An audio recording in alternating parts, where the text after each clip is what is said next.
Hi all, അസ്സലാമലൈക്കും. Welcome back to Sulnaz kitchen. ഇന്നത്തെ recipe നല്ലൊരു വെറൈറ്റി ടേസ്റ്റി ആയിട്ടുള്ള അടിപൊളി ഈവനിങ് സ്നാക്സിൻ്റെ റെസിപ്പിയാണ്. തേങ്ങയും ഗോതമ്പ് പൊടിയും വെച്ചിട്ടാണ് ഇത് തയ്യാറാക്കിയെടുക്കുന്നത്. ഭയങ്കര ടേസ്റ്റി ആയിട്ടുള്ള സിമ്പിളായിട്ടുള്ള ഒരു അടിപൊളി പലഹാരമാണ്. അപ്പോൾ ഇതെങ്ങനെയാണ് തയ്യാറാക്കുന്നതെന്ന് അറിയാനായിട്ട് വീഡിയോ സ്കിപ്പ് ചെയ്യാതെ മുഴുവനായിട്ടൊന്ന് കണ്ടു നോക്കണേ. റെസിപ്പിയിലോട്ട് കിടക്കുന്നതിന് മുമ്പായി സുൽനാസ് കിച്ചൺ ചാനൽ ആദ്യമായിട്ട് കാണുന്നവരാണെങ്കിൽ പ്ലീസ് ഒന്ന് സബ്സ്ക്രൈബ് ചെയ്തേക്കണേ. ഒപ്പം തന്നെ ഈ വീഡിയോസ് നിങ്ങൾക്ക് ഇഷ്ടപ്പെടുകയാണെങ്കിൽ ഒരു ലൈക്ക് ചെയ്ത് ഷെയർ ചെയ്ത് സപ്പോർട്ട് ചെയ്യാനും മറക്കരുത്. ഇനി നമുക്ക് ഇതെങ്ങനെയാണ് തയ്യാറാക്കുന്നതെന്ന് നോക്കാം. ആദ്യം തന്നെ സ്റ്റവിലേക്ക് ഒരു പാൻ വെച്ച് കൊടുത്ത് ഫ്ലെയിം ഓൺ ആക്കി കൊടുത്തിട്ടുണ്ട്. ഇനി ഇതിലേക്ക് ഇട്ട് കൊടുക്കുന്നത് 1.5 ടേബിൾ സ്പൂൺ അളവിൽ ഉഴുന്നാണ്. മുഴുവൻ ഉഴുന്നായതുകൊണ്ട് 1.5 ടേബിൾ സ്പൂൺ അളവിൽ ഇട്ട് കൊടുത്തിട്ടുള്ളത്. ഇനി പിളർപ്പാണ് ഉള്ളത് എന്നുണ്ടെങ്കിൽ 2 ടേബിൾ സ്പൂൺ ഇട്ട് കൊടുക്കാം.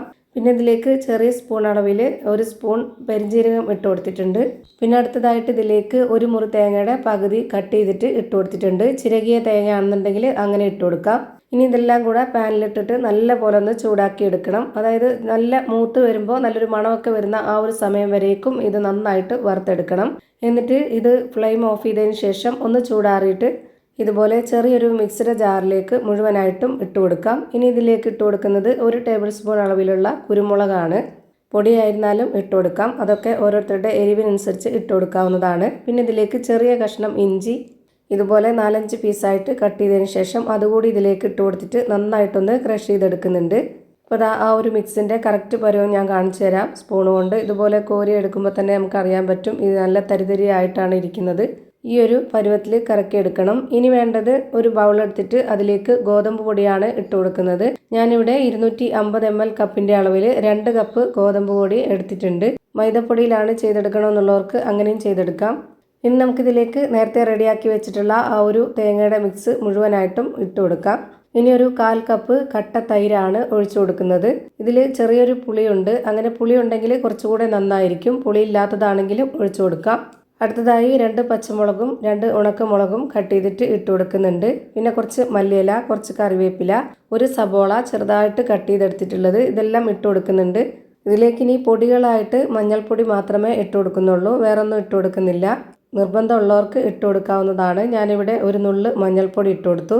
എരിവിന് വേണ്ടി പച്ചമുളക്, ഉണക്കമുളക്, കുരുമുളക് ഇത്രയുമാണ് നമ്മൾ ഇട്ട് കൊടുത്തിട്ടുള്ളത്.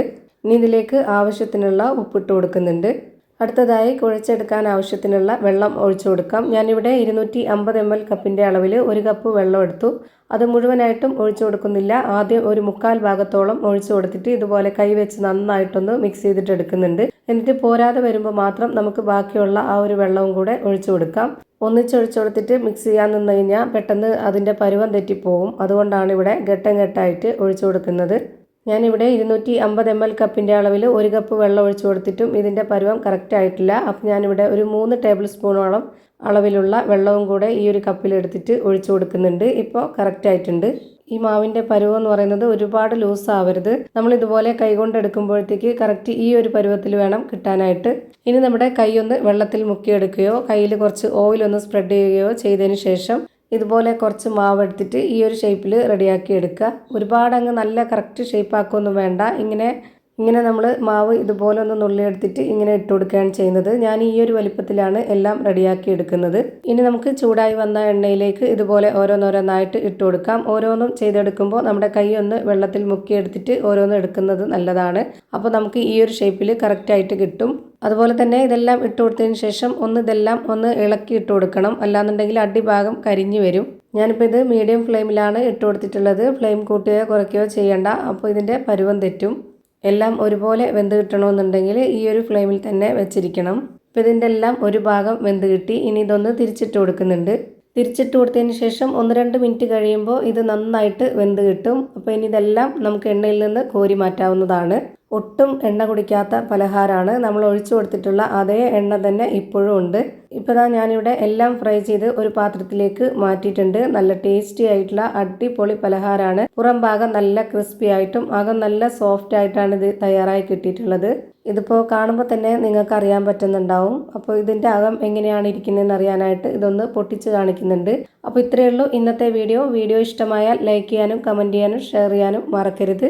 അതുപോലെ തന്നെ ഞാനിടുന്ന പുതിയ വീഡിയോസ് നോട്ടിഫിക്കേഷനായിട്ട് കിട്ടുന്നതിന് വേണ്ടി സബ്സ്ക്രൈബ് ചെയ്ത് ബെല്ലൈക്കൺ അമർത്തി അതിൽ ഓൾ എന്ന ഓപ്ഷൻ എനേബിൾ ചെയ്ത് കൊടുക്കാനും മറക്കരുത്.